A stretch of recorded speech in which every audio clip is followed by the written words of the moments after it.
The following may contain language that is not suitable for all audiences.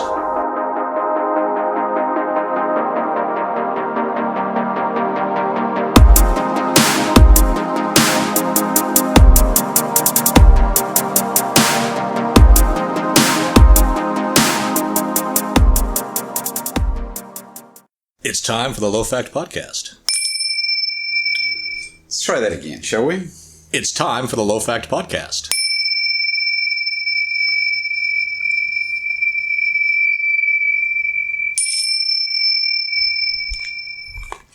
All right.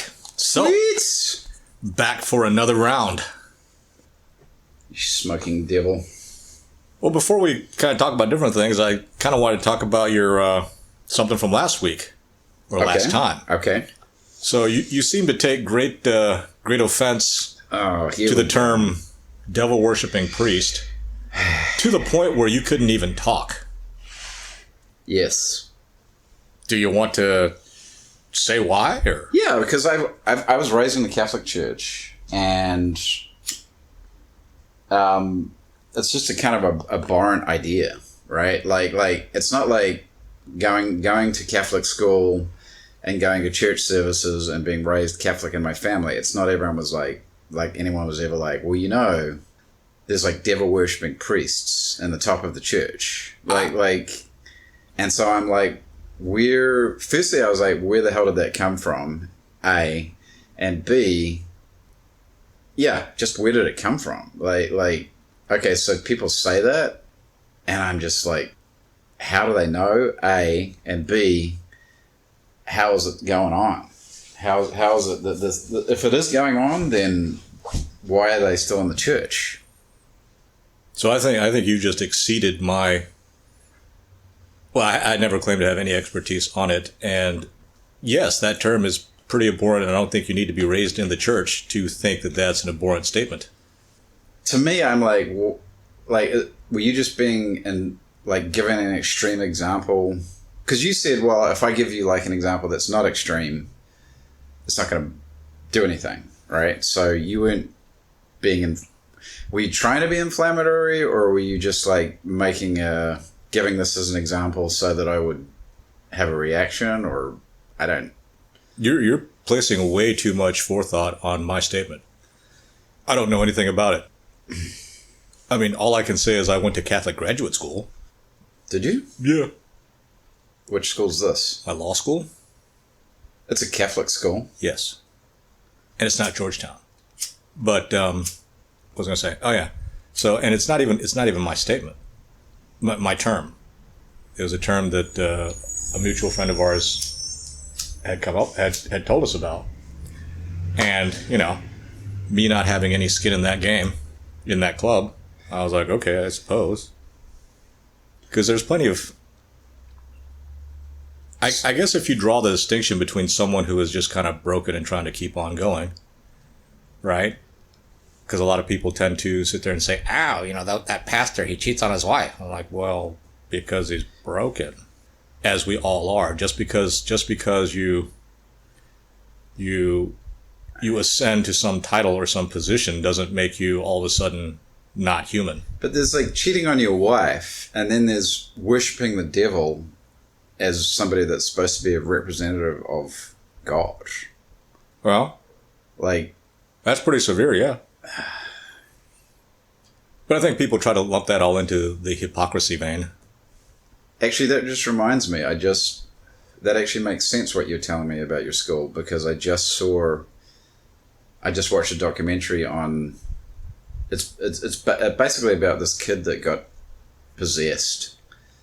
And they did some of the exorcism rituals at your school. Yeah, I believe the Exorcist was based on the exorcism that was done. Yeah, I had no idea, and they gave up at the parent institution. Apparently, it was causing too much. It was causing too much problems at the school because people were hearing like screaming at night, and they were like, "Okay, we need to take this elsewhere." It's a pretty campus. All the buildings. How old is your campus? That campus, 1818. So, you know, it looks like a bunch of European churches cobbled together. I'm so jealous. Whereas my undergraduate university looks like Cambridge. I know. I'm jealous about that too. But so yeah, that was the thing that I kind of wanted to kind of touch on before. I was thinking about that all week. I've been thinking about it all week too. But that leads me to another topic, and it's really because we hear all this stuff about how there's two different Americas now and we can't live together and blah blah blah, and there's one camp here and one camp there, and I don't agree with we can't live together, because that's just BS. That's like the no fault divorce thing, which I think is utter BS. No fault? Yeah, the whole concept of, it's nobody's fault. I'm like, dude, you made a promise before God and everyone and your close family and friends and acquaintances and whoever else you wanted to invite to your wedding. Mm-hmm. And now you're going to say, we just drifted apart. I'm like, what are you, kids? Did you think it was going to be some kind of fairy tale that went on forever and ever and ever, one way and never changed? That you would never grow or evolve? That's pretty childish when you think about it. I think it's super childish, but that's not really what I was going to talk about. So the thing that I was going to say about the whole two sides and we can't live together anymore, and I'm like, first of all, we can't live without each other, and second of all, I think that a lot of the stuff happens because the parameters, if you will, are not the same. Like, everybody's playing by different rules. The reason why I believe that in a lot of discussions, even the discussions between you and me while we record a podcast, is because we're coming from two different places in terms of what to do, right? My whole thing is, I think we should have an entertaining conversation, or conversation that's honest. Yeah. And, I don't know what your deal is, but honest conversation is not like we frequently have conversations off the podcast where you're like, this is the kind of conversation we have, and then apparently I'm a different person. Well, there is the observation effect, right? Whenever you know that you're being observed, you will probably behave differently than you would if no one was around. So there's probably that going on, but we don't need to talk about. I just wanted to use that as an illustration. I think that a lot of times when two people have a discussion, they might not be playing by the same rules or the same parameters, right? Like, one person might just sit there and lie. Mm-hmm.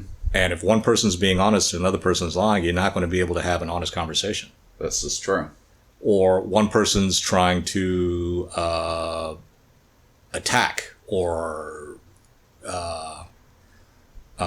try to, what's the word I'm looking for? Convert the person they're talking to.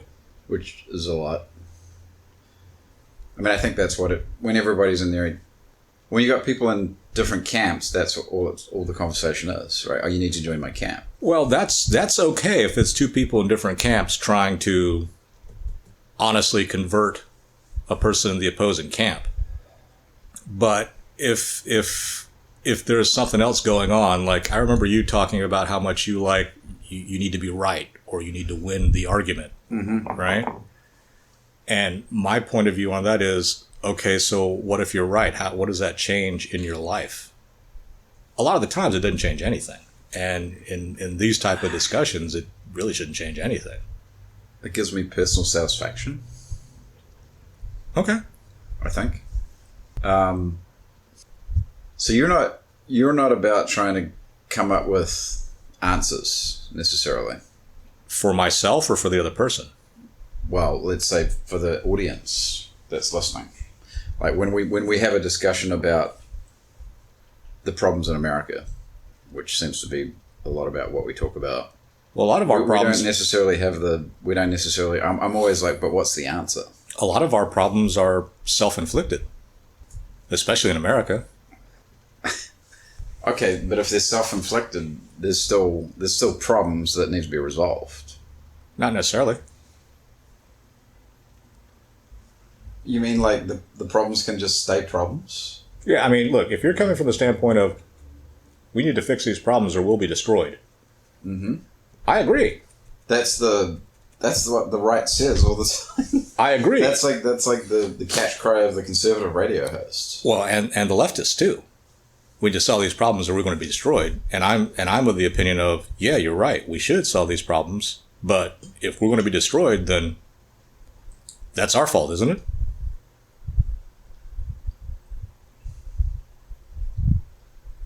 What, like it's a fait accompli? You mean it's going to happen? Not necessarily. I don't think it necessarily has to happen, but if it does, then it's going to be because we didn't try, or we're incapable of it, or whatever. Look, I'm not the type of person that says if I can't win, I'm not going to fight. I'm the king of fighting for when I'm not going to win. My professional life, my dating life, my general life is testament to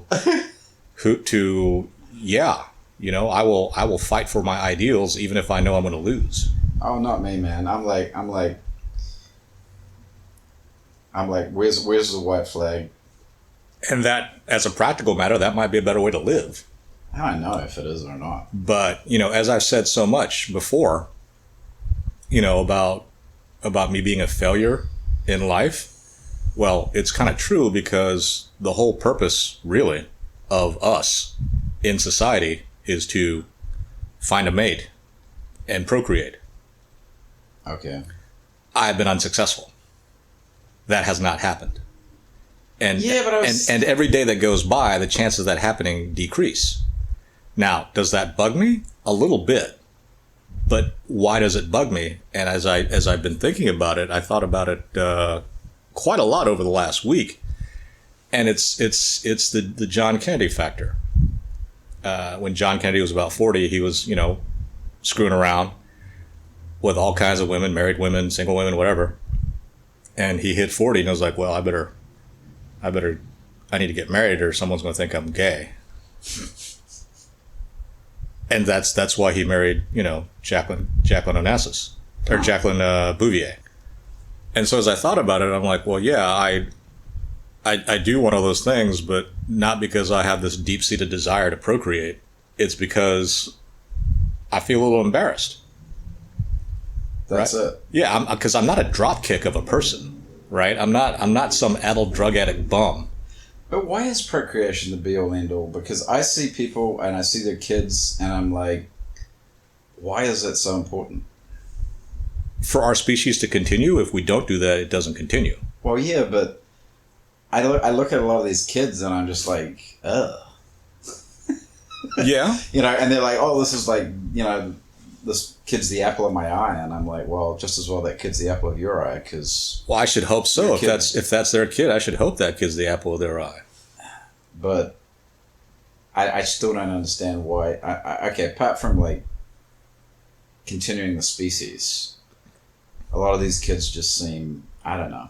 Well, see, that's kind of the same attitude I have towards the species. I'm like, okay, if we can't continue, then we can't continue.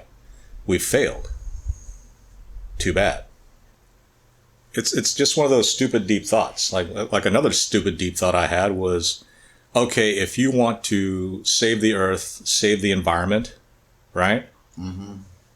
I think the focus of the environmental movement is trying to tell other people what to do. And the focus of the environmental movement is essentially communism, because that's kind of what happened in Western Europe in the 50s, in the anti-communism days. You mean Western Europe got overtaken by the communists? Well, no, the communists couldn't overtly say that they were communists during the Cold War in Western Europe. So a lot of them just kind of moved into the Greens, quote unquote, parties. Oh, really? Yeah, because if you're a communist, outside of the philosophical thing of no countries, no capitalism, you know, state controls everything, and we all like sing Kumbaya and work together and blah blah blah. Mm-hmm. The absolute worst thing for the environment is a communist regime. Terrible. But I guess unless they're really like inefficient. What do you mean? I guess you could have a communist regime that's just so fucking disorganized that it can't get its shit together to exploit stuff. Well, this is where it gets really kind of hard, because one of the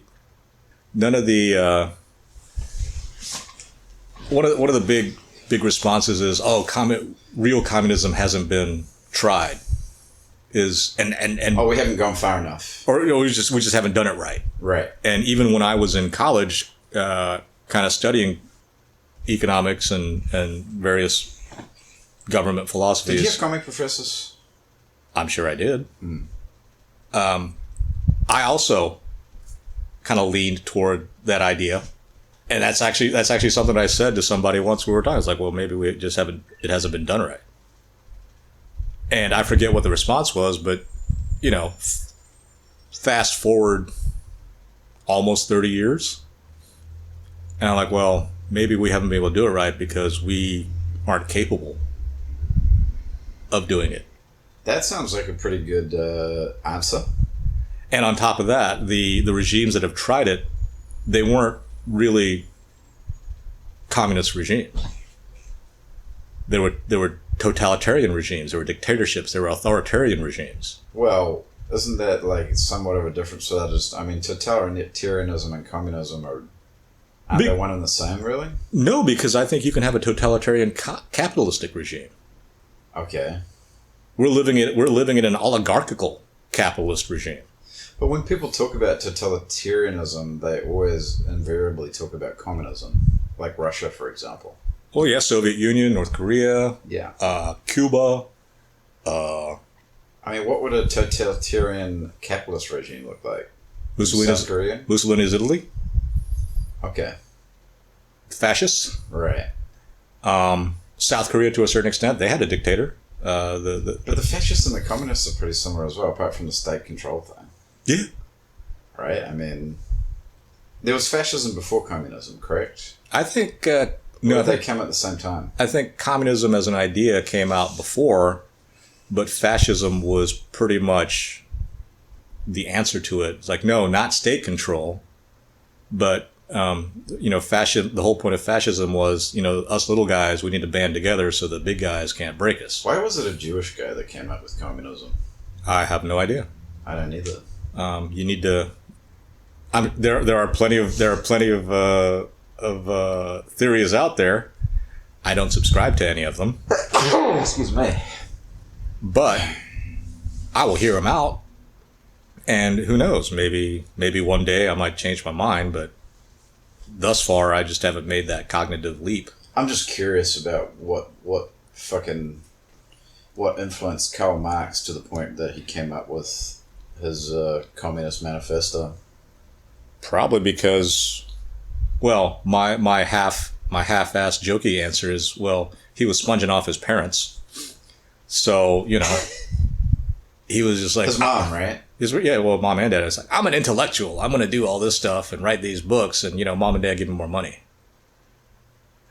And mom and dad were always like, why don't you just get a job? Is this what you heard? It's your theory. My funnelized version of it. But yeah, essentially Karl Marx was doing all this stuff. And, his parents were supporting him, but they're always like, get a job. You support yourself. Which he didn't do. No.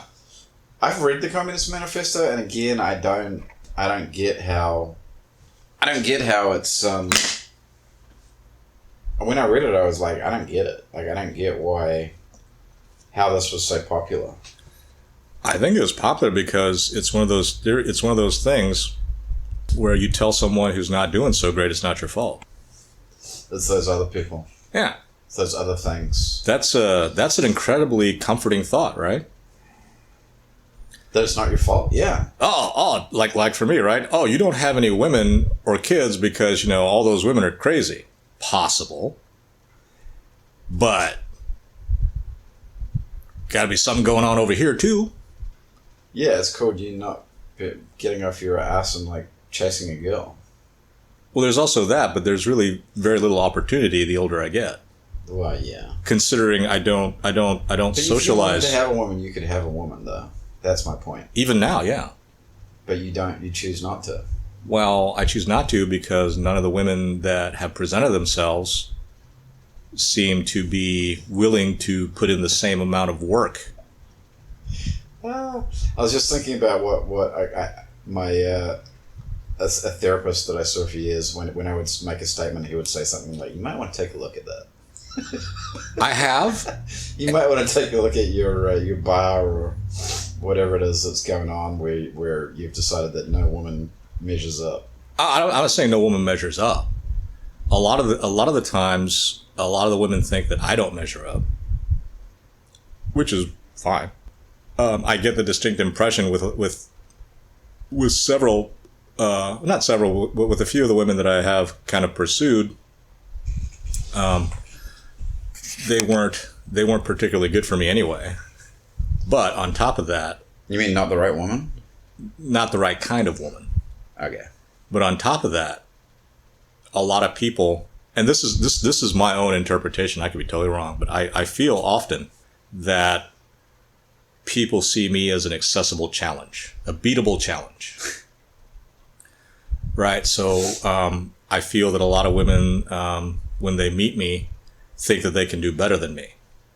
And my response is, you can do taller than me. You can do darker than me. You can do lighter than me. You can do shorter than me. You can do richer than me. Shorter, bro. Yeah, well, I'm pretty short, right? I'm just kidding. Even the Puerto Ricans are like, damn, you short. But you doing better than me, you got about the same chance a snowball does in hell. But that could just be my total arrogance, right? And the women don't like that, right? I don't know. I would imagine that they would. I wouldn't imagine that they would like that. There are a lot of people that I've run into a lot of other males that think that they should be able to do better than me, beat me in a lot of things, because for whatever reason. And I'm like, well, you could probably be more athletic than I am. You could probably be smarter than I am. But the fact that you best me in certain contests does not make you the better man. And on the flip side, I've never looked at a potential spouse, dating partner, or opponent in a competitive vein and said, I'm better than you. Now, don't get me wrong, I've had those thoughts about certain people. See, I just don't understand why, because I've observed it enough over the years with various women, right? Women that you've dated, women that are kind of around, that we're socializing with, people's wives. Why? It's like across the board, a lot of these women have the same attitude about you. Oh, I'm generally catnip for wives. Yeah, just like they either really like you or they don't want you around. It's like either or thing. Well, it must be because I'm a 2-speed kind of guy. What's that? In my personal life, I've got 2 speeds, 0 and 60. It's true. It's fucking true. So depending on when you meet me, I'm either the laziest person on earth or the most industrious person on earth. Yeah, I don't know if that's a good thing for clients who observe you in the legal setting. Yeah, if they depends on the setting, right? It depends on the speed. If they observe me in a social setting, then they're going to be like, this guy would be a terrible lawyer. Yeah. But if they observe me in a professional setting, they're like, oh my God. This guy would be hell to hang out with. But also, like, you're kind of casual about it, right? Like you, with the potential client or the client, you're always just like kind of smoking and joking. And I'm always like, no, Dave, you need to we need to have this image. You need to communicate a different image, the image of corporate lawyer guy. Well, my attitude's always been that your image, your legacy is not something that you make. You can try to cultivate it. Well, yeah. But other people are just going to come up with their own thing. I don't know. You look quite kind of different in a suit than you do in a t-shirt and shorts, though. Well, I should hope everybody does. You never put on a suit, though. Yeah, I need to buy a new suit if I'm going to start wearing them. Yeah, you need to wear a suit all the time. So I don't know if we're going to have time for this, but this idea I think is a good one. And Dave's got his little idea pad out. And the thing that we should do, if we haven't been, we should, and that is, we need to start placing a lot of importance on precise language. A lot of the talk show people, especially on the conservative side of the spectrum, keep on talking about how lefty this, lefty that, bastardizing language, hijacking it, blah blah. And I'm sitting there thinking, well, they're right. It is true. You need to be more precise on the language and not. But they're not precise. That's their bag. No, but they talk about how we need to be precise and how all this stuff's happening, but then they're not then they're exactly the same. Well, yeah, They want because stuff to be populist and generalist, and they don't necessarily want to get into the detail. I personally want there to be more populism too. Don't get me wrong on that. But Really? yeah. Well, that's like a dirty word on the left, though, isn't it? Well, no. What if the populace? You know why we had such a big problem in Egypt after the dictator got overthrown? No. The populace wanted the Muslim Brotherhood. Okay. And the powers that be here were like, we don't want to deal with the Muslim Brotherhood over there. Right. So, I'm okay with the populace. Even if they like the Muslim Brotherhood? Well, at that point, if I'm not in on with them too, I should probably leave. Right. But my whole thing is, I also think that the populace needs to be well educated, or educated, period. Oh, fuck, that'd be nice, but Yes, we're so far from that, man. I'm in a pipe dream, and well, we've gotten away from it, but it took 70 years. I think we can turn that around. Oh. Where do you even start, though? Well, you start Education. You start at college. You start with the people that are going to be teaching people. Yeah. But then you got to root out. I don't know. I don't think that you need to I don't think you need to have a purge. I don't know, man. I think that because if everybody starts using language precisely and accurately, that's going to have an incredible change. Almost instantaneous, like within a couple of years. There's so much resistance. And why is there resistance? Is probably another question that is the initial question that I would ask. Why is there such resistance? Because they don't want there to be a light shone on the truth. Again, that is your assumption, and the assumption could be correct. That's like the assumption with like a lot of the right wingers right now is like, the Democrats are trying to bring in a whole bunch of illegals to change the voting populace or whatever, right? Uh-huh. I'm sitting here going, I don't know that the voting populace matters. And if they do that, that means that there needs to be a constant influx of new people because if you're bribing someone to come here and thinking that since you bribed them, they're going to join in your thing because you bribed them, that's a stupid thing. Well, that was my immediate thought. That requires an understanding of some kind of honesty, some kind of quid pro quo on the part of the person getting. And I know that that's not necessarily the case in a lot of areas. If you just say, here, I'll give you this stuff, just vote for me. The response is going to be, well, you're not going to know who I vote for anyway. What was that proverb you told me about, the Korean proverb about promises made before you use somebody's bathroom and afterwards? Yeah, the situation is different. Before you got to go and you need to use somebody's bathroom, the situation is different right after you come out. Because then you're like, oh, see you later. Pretty much. Use your bathroom, thanks. Pretty much. So, okay, that might be that might be what's actually going on. The certain powers that be of a certain party is sitting there inviting a whole bunch of people in to change the demographics of the country so that they can always win. I'm sitting here thinking, well, you can just cheat like you do anyway. Yeah, but why not have a jack up the sleeve, right? Well, that's just ace up the sleeve. That's just one of them. And before anyone says, oh, there was no cheating going on in this election, I'm like, that answer's not going to come out for at least 40 years. 40 years?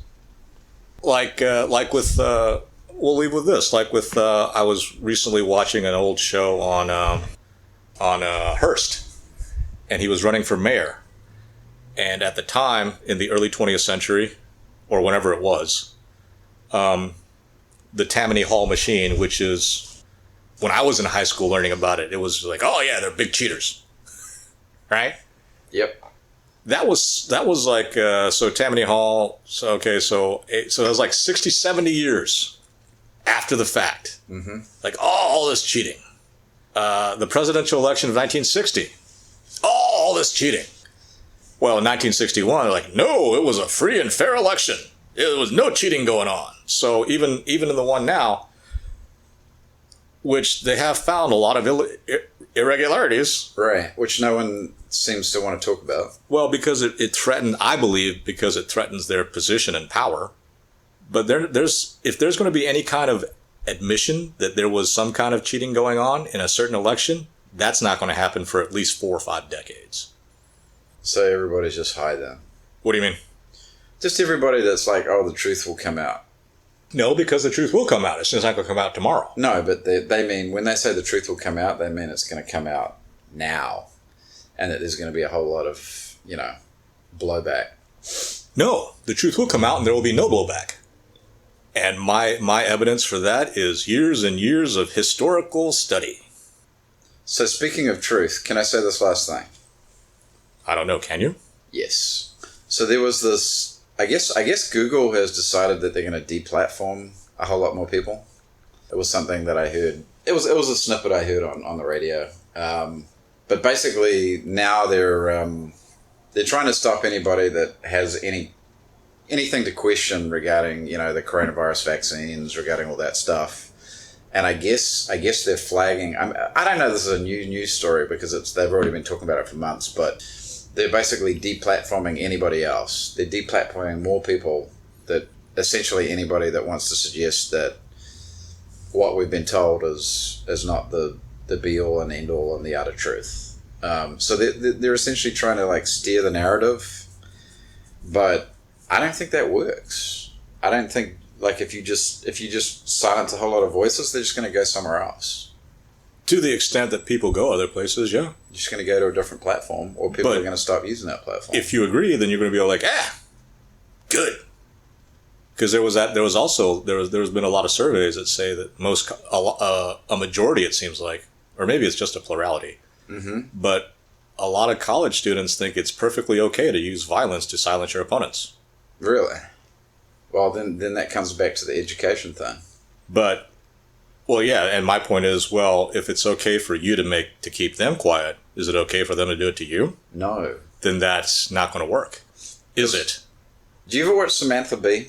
No. Do you know who she is? Yes. So she's got this, I don't watch her because she drives me crazy, but anyway, she's got a pretty heavy New York accent, right? Yeah. Oddly enough, I find that incredibly sexy in women, but with her, it just kind of grates. So I was flicking through the channels and she was talking about, it was the same issue, but this was at this time on the TikTok platform.